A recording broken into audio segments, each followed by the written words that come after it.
The next exercise is very simple, and it's just kind of an excuse to ghost more. What we do is, it's called the planes exercise. And we are just going to draw some random planes. These are not squares or rectangles. They are just quadrilaterals. Oh wait, I guess I should probably actually ghost this. Here. So we lay down our points, just 4 points, and it should be like roughly. You don't want to go too extreme in their relationship to each other, because that'll just make it difficult. And then you ghost through the points to draw each line. I'm just ghosting here. And then you do it again. No, I'm gonna rotate this. I would rotate my canvas because I'm using Photoshop, but that will throw off my whole recording setup. So instead I'm just rotating the layer.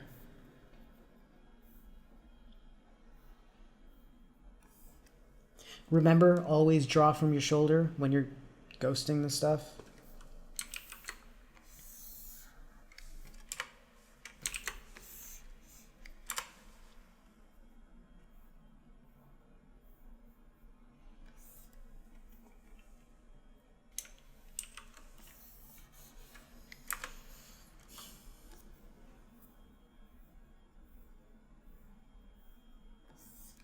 There you go. Now, to push this further, we are going to also draw from diagonal to diagonal. This actually comes in handy in other circumstances, like much later, because that's a technique that we use to subdivide planes. But for now, all we're doing is focusing on this in terms of it existing in 2 dimensions.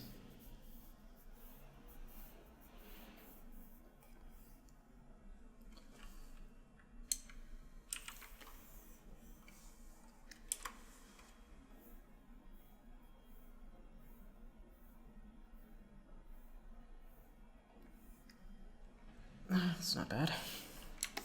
The texture of my Cintiq screen is kind of weirdly sticky. Not sticky, that would be weird, but you know what I mean. It's the friction is a little strange because it's glossy. Anyway, so now we've drawn our diagonals, and last of all, we can draw lines from midpoints. I mean, this is really just guesswork. You don't have to worry about the perspective involved, but just place points so that you have a straight line running along through here. And then another, oh shoot, here.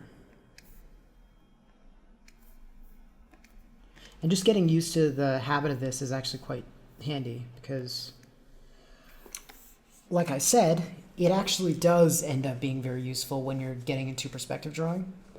We're just not going to worry about that right now, but later on you will probably start thinking about that more as you're drawing these planes. And that's the gist of the exercise. It's pretty straightforward. We are going to be using this again in the there's an ellipses in planes exercise that we'll talk about later on. So you'll basically fill up your page with these and then just set the page aside, and we'll use it again later.